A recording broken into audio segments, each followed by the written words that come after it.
Em instantes, daremos início a mais uma entrevista do canal de podcast O Marqueteiro.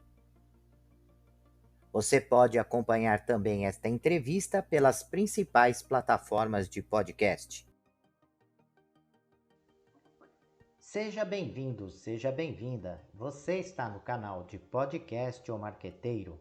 O tema é Geração Z e a Jornada do Cliente. Para tratar desse assunto, a nossa convidada é Aline Souza, que atua há 19 anos com brand estratégico, pesquisa de mercado e consumer insight. Já trabalhou no Nubank, Instituto Kantar, Nielsen e Ipsos.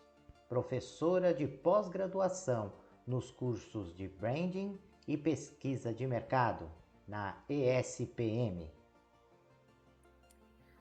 Olá, Aline, seja bem-vinda no canal de podcast O Marqueteiro, com um tema chamado Geração Z e a Jornada do Cliente. Muito obrigado pela sua presença e disponibilizar esse tempo para falar com os nossos ouvintes. Obrigada a você, professor. Obrigada pela oportunidade. Acho que é sempre importante a gente trazer, enfim, conteúdos aí que estão na mente das pessoas e que elas querem sempre entender mais, né? Aline, quais seriam as características de uma geração Z?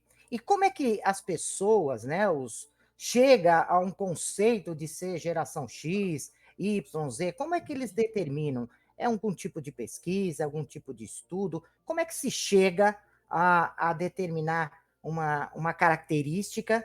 E quais seriam essas características da geração Z? Tá. Assim, é complexo esse conceito e essa definição. Não existe um consenso hoje a respeito de quando exatamente, qual é o ano que começou a geração Z.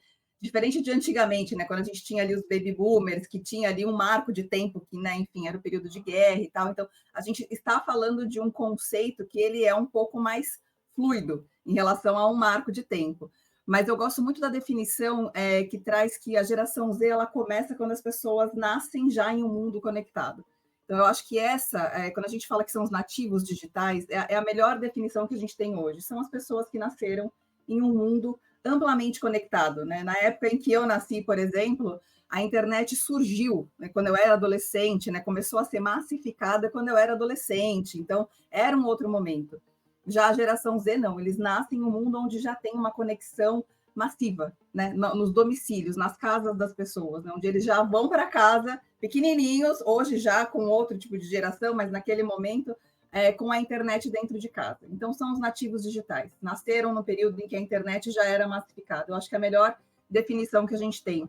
E aí, quando a gente fala de faixa etária, se a gente for pensar num marco de tempo, a gente está falando de adultos que hoje tem na faixa dos seus 27 anos, 28 anos, claro que aí vai depender um pouco da cultura e, enfim, do momento de cada região, quando a gente pensa em mundo, mas, em média, os seus 27 anos. Então, tem uma parte dessa geração que já está no mercado de trabalho, inclusive formal, já terminou uma faculdade, enfim, e tem aí os pré-adolescentes e os adolescentes também.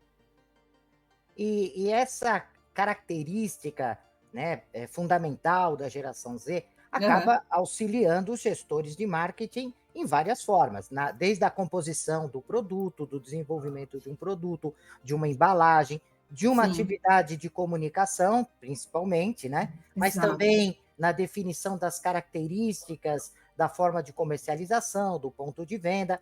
E o assunto nosso aqui da entrevista do podcast, ela cruza com uma jornada do cliente. Então, eu te perguntei sobre as características da geração Z, mas também seria importante você dar uma definição do que seria uma jornada do cliente para que os nossos ouvintes, que não sabem o que significa exatamente isso, para que eles possam entender. Boa. Então, eu vou trazer duas definições, porque eu acho que é importante a gente ter uma diferenciação sobre o entendimento de jornada. Então, a jornada do cliente, e aí, enfim, trazendo até para os memes de hoje em dia, né? Assim, lá desde os tempos dos maias, a jornada do cliente, ela é relativamente a mesma. Então, o que acontece na jornada do cliente?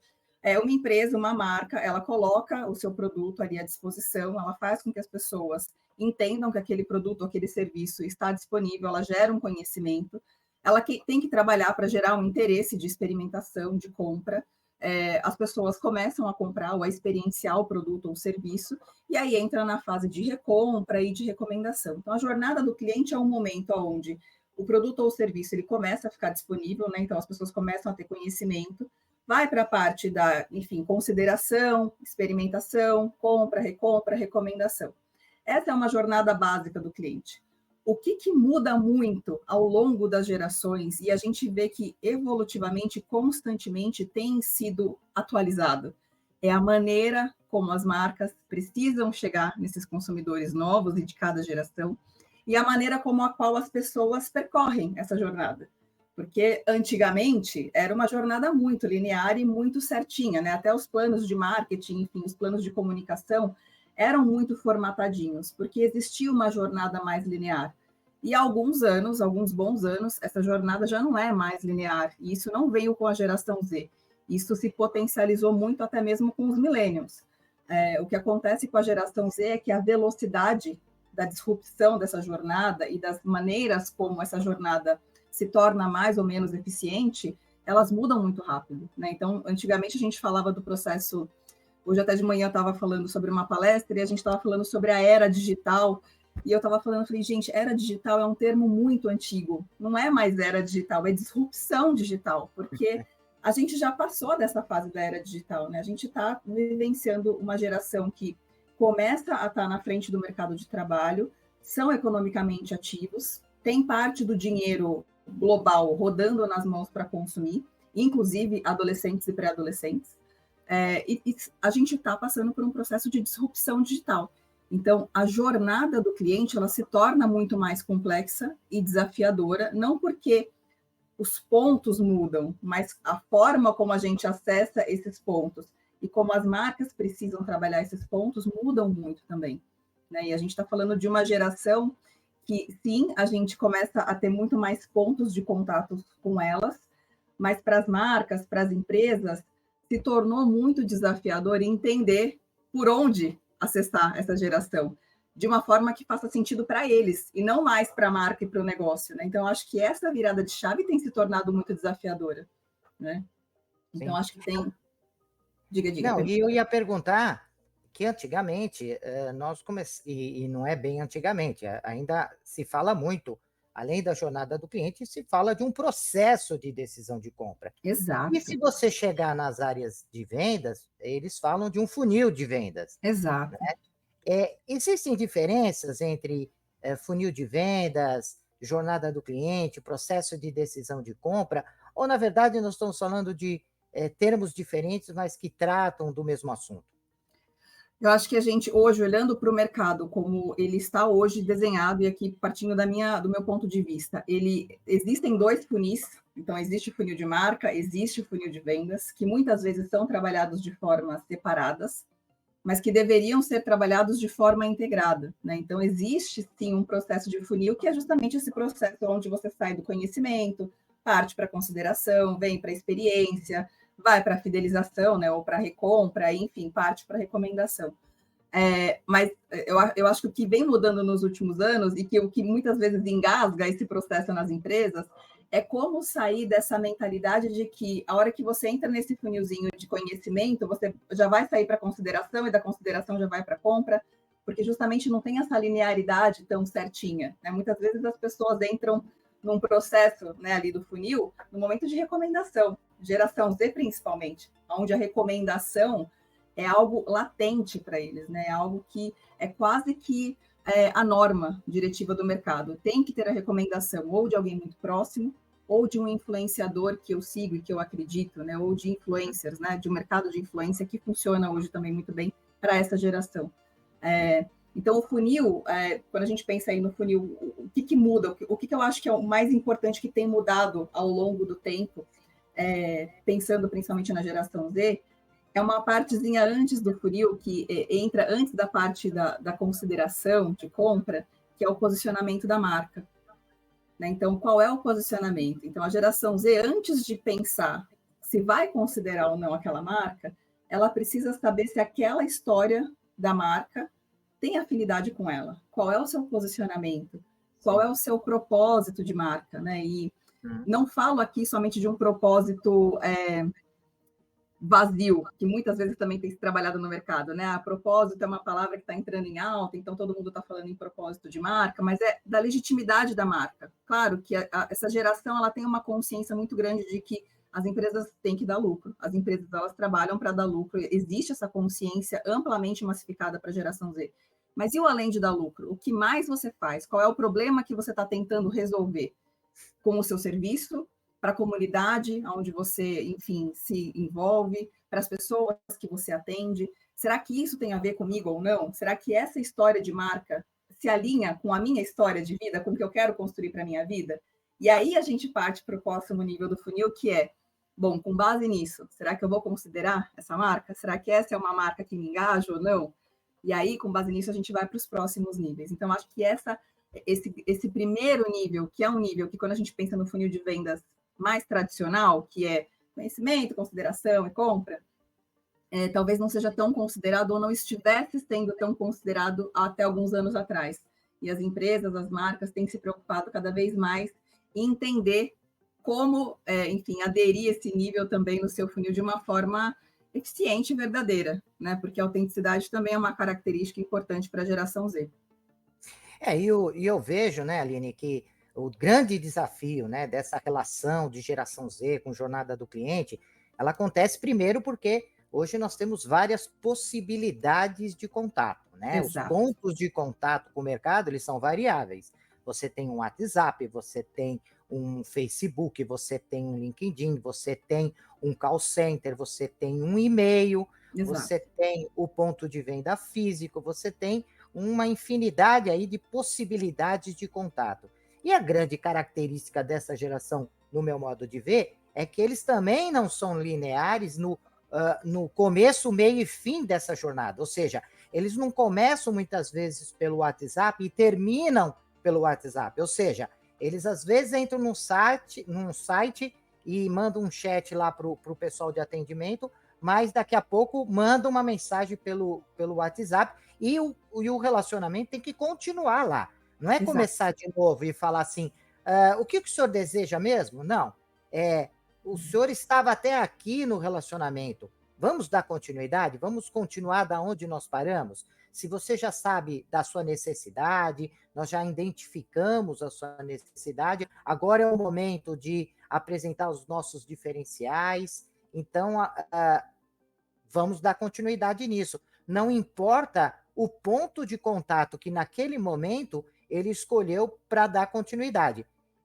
Esse é o grande desafio da geração Z, no meu modo de ver.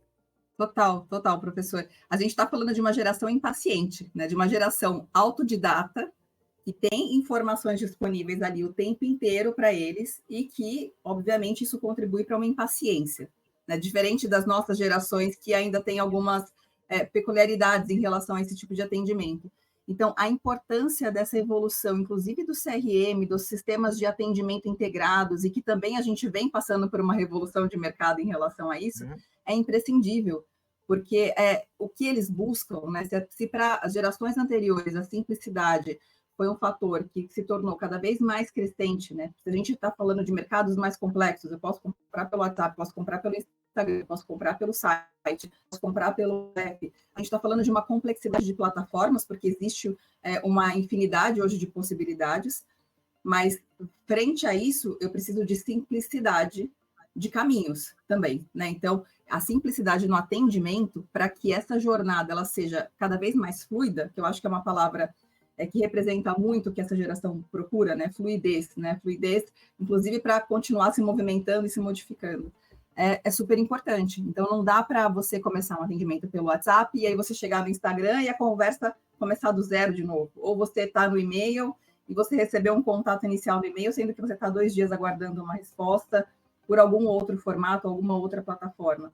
A simplicidade para eles é essencial. É um dos fatores que, inclusive, contribui ou impacta para essa jornada ter continuidade ou não. Então, a simplicidade de você encontrar o produto, obviamente, a simplicidade do processo de compra.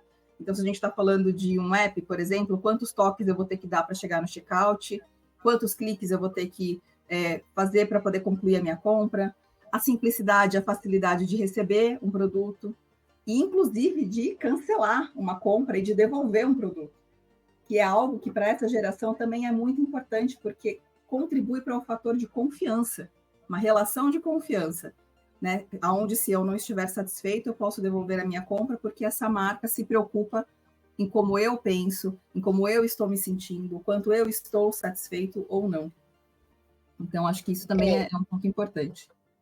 Sim. E qual é a dica que você dá, Aline, já que você é especialista nesse assunto, eu acompanho o seu trabalho lá no LinkedIn, qual a dica que você dá em relação às empresas planejarem o seu atendimento ou a atuação nessa jornada para esse perfil da geração Z? Como é que as empresas necessitam planejar? Sim. Eu acho que a primeira coisa de tudo é voltar o olhar para dentro e entender para a empresa, para a marca, quem é essa empresa, quem é essa marca, o que ela hoje tem de processo que funciona muito bem e como que ela pode potencializar isso e quais são os processos que hoje, dentro de casa, já se sabe que precisa melhorar. Um segundo passo é conhecer muito bem o seu público, principalmente, né, para empresas que atendem aqui, nesse caso, geração Z. Porque quando a gente fala de geração Z, é o que eu falei agora há pouco, a gente está falando de pré-adolescentes, de adolescentes, de pessoas que já estão no mercado de trabalho, né, de adultos, jovens adultos. Então, é conhecer muito bem quem é o seu público-alvo, quem são essas pessoas, quais são as necessidades que eles têm para serem resolvidas, o que eles buscam na empresa ou na marca do segmento que se está atuando, porque as necessidades são diferentes. É diferente o que eu busco, por exemplo, em uma empresa de locação de carro versus o que eu busco em uma marca de roupas. As necessidades são diferentes. Então, quais são as necessidades que eu, como marca ou empresa, estou atendendo para essa geração no meu segmento? E aí, a partir daí, desse entendimento também, começar a cruzar o que essa empresa oferece, o que esse perfil precisa e como que a gente pode fazer isso de uma forma simplificada, inclusive no atendimento. Porque talvez eu não queira comprar roupa mais pelo aplicativo, talvez eu queira comprar roupa pelo Instagram. E quando talvez eu vá alugar um carro, eu vá, enfim, buscar um carro, talvez eu precise de um outro tipo de experiência. Ou ainda, se eu for comprar um calçado, eu quero ir em uma loja que ofereça uma experiência imersiva, instagramável, para que eu possa mostrar que eu estou experimentando tênis e tirando foto naquela marca que eu considero e que faz parte da minha vida.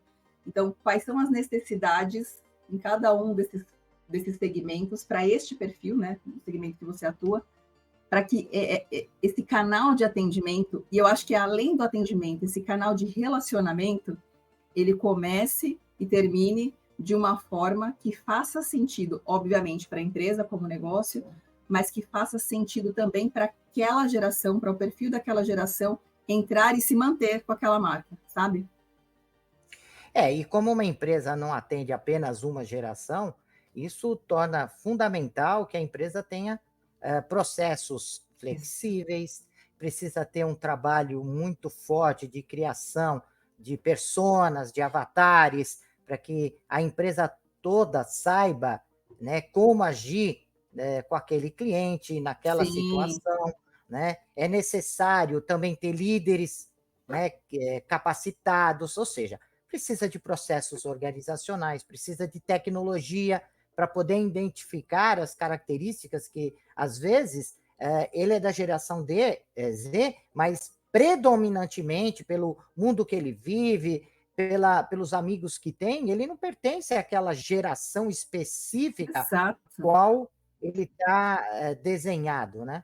Exato, é a combinação entre você quantificar, então você entender demograficamente quem é o seu perfil, e você qualificar, entender comportamentalmente, atitudinalmente, como que ele age no dia a dia ou nos momentos em que ele busca o seu produto ou o seu serviço.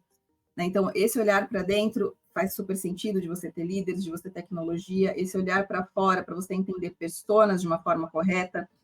Se a gente for pensar em um processo que é super importante a gente ter fluido para a geração Z como um todo, é você ter uma web 2.0 redondinha, né? Porque é uma geração que nasceu com o smartphone na mão, faz parte do corpo, né? Enfim, tem estudos até que falam que as pessoas dessa geração, quando elas ficam mais de 15 minutos sem o celular na mão, elas começam a potencializar períodos de ansiedade. Enfim, a ansiedade para essas pessoas se torna algo mais complicado, estar longe do seu smartphone por mais de 15 minutos. O que tem ali todo o seu, enfim, pontos sociais e comportamentais que a gente pode falar, inclusive de tendências de futuro, mas quando a gente pensa para empresas e para marcas, como eu me relaciono, o smartphone tem que fazer parte desse processo de alguma forma, e de uma forma simples, de uma forma fácil. Então, a gente vê muitas empresas e muitas marcas falando por aí de metaverso e falando, inclusive, de como que elas vão estar dentro desses locais que ainda são locais que estão sendo pensados e planejados e testados. Eu gosto de falar que a gente não tem um metaverso, a gente tem pílulas de metaverso. As empresas, as marcas, elas estão experimentando e devem estar experimentando. A gente está no momento realmente de aprender, até porque está todo mundo aprendendo junto. Mas não adianta você querer estar no metaverso se a sua web 2.0 não está redondinha, se o seu aplicativo não funciona bem para fazer uma compra, se o checkout é difícil, se você tem que ficar rodando página ali por minutos para você concluir uma compra, se você não consegue fazer uma devolução simples de um produto. Então, resolve a web 2.0, deixa ela bonitinha, arrumadinha, e aí vai pensar no metaverso em outros pontos, né? Eu acho que se a gente for pensar em uma dica, para a geração Z, principalmente, Web 2.0 é regra. O smartphone, tudo que funcione no smartphone deve funcionar e tem que funcionar muito bem. E na minha época nós tivemos esse mesmo problema com o Second Life, que era uma plataforma, uma ideia excelente, a ideia, a proposta do Second Life era algo fantástico, mas que era muito parecido com a proposta, claro, limitando-se a tecnologia, com a proposta do metaverso. A proposta, não em termos de tecnologia. Mas que fracassou porque a linha era de escada. Então, como é que você vai ter um conceito desse extremamente avançado de compras, de relacionamento, se você não tem a estrutura necessária para poder entregar tudo isso? É bem o que você está dizendo, né, Aline? Exato. E aí, vamos voltar lá para a parte do comecinho daquele funil. Posicionamento. Eu vou entrar no metaverso. Ok. Por quê? Qual que vai ser o seu papel no metaverso para falar com o seu público? O que você vai fazer de diferente ou o que você vai ampliar, potencializar que você já faz hoje no mundo físico? Qual que vai ser a sua contribuição para lá? Então, acho que essas perguntas vão ser muito mais latentes agora, porque a gente está falando de uma geração e de futuras gerações que estão cada vez mais preocupadas com isso. Mas se você não tem a tecnologia muito bem resolvida, não dá para pensar em outras coisas, né? Não adianta nada, é verdade. É verdade. Bom, Aline, eu queria deixar o espaço agora para que você fale com os nossos ouvintes, deixe o seu contato, né? Se você tem algum site, fale da empresa que você atua, né? Do trabalho que você desenvolve, e como que as pessoas podem te encontrar no caso de querer um contato, tirar dúvida, enfim, né? O espaço agora está aí para você. Obrigada, professor. Bom, eu tenho uma consultoria que trabalha muito voltado para a estratégia de marcas e para a pesquisa de mercado também. Sou especialista em pesquisa de mercado e em construção e posicionamento de marca. Então, há 19 anos atuo com isso. Para quem quiser me encontrar, tem aí os principais canais. O site está em construção, mas eu acho que talvez os mais fáceis de guardar para acessar seja o Instagram, que é o @alinesouza.branding. Tem também o WhatsApp. O WhatsApp posso deixar por aqui? Pode, por favor. Então, o DDD é 11 914 33 11 12. E o e-mail, para quem quiser se conectar diretamente via e-mail, é contato@souzaline.com. Então, acho que esses são os 3 meios mais fáceis de me encontrar. O site em breve vai estar no ar, a gente está na fase de finalização. E é isso, professor. Precisando, enfim, de contato para conversas, para palestras, para cursos, para projetos de branding e projetos de pesquisa de mercado, podemos aí iniciar conversas e apoiar empresas. Hoje a gente trabalha com empreendedores, trabalha com grandes empresas também, então a gente consegue ter uma flexibilidade de entender cenários diferentes, que eu acho que também é uma das habilidades necessárias aqui de hoje para frente, né? A gente entender cenários diferentes e como que a gente pode apoiar mercados locais e mercados maiores e globais também. Olha, Aline, eu quero te agradecer bastante pela sua disponibilidade, né, por transferir tanto conhecimento de uma forma tão objetiva, tão clara para os nossos ouvintes. Aqueles ouvintes que desejarem também, tem aqui a hashtag O Marqueteiro, que se chegar pergunta para a Aline, eu encaminho. Tem também um QR Code para que as pessoas possam entrar em contato na nossa central de atendimento, mandando perguntas, sugestões para novos temas. E já fica o convite aqui para daqui a um tempo, Aline, a gente voltar, falar mais sobre essa questão de jornada do cliente, sobre mapeamento de jornada do cliente, que é um conceito tão importante, né, que as pessoas ainda não sabem lidar com isso. Falar um pouco sobre criação de avatar, criação de persona, né? Eu queria poder contar com o seu conhecimento para que a gente possa levar mais informação para os nossos alunos. Já fica aqui o convite. Super à disposição, professor. Pode chamar, enfim, a gente pode falar de jornada para o mercado B2C, mercado B2B, que eu acho que tem aí os seus desafios também quando a gente fala em construção de persona, em mapeamento de jornada. Pode chamar que eu volto com todo prazer. Maravilha. Prezados ouvintes, e até o nosso próximo podcast. Até lá. O podcast O Marqueteiro é um canal de entrevistas e reflexões sobre conceitos, estratégias e práticas do marketing moderno. De forma descontraída e objetiva, o canal traz conceitos do marketing moderno através de especialistas conceituados que trazem as visões práticas e teóricas. O canal foi criado para auxiliar gestores, pesquisadores e estudantes no aprendizado de estratégias e técnicas de marketing aplicadas ao mercado competitivo. Deixe seus comentários, sugestões e opiniões e aproveite e se inscreva no canal.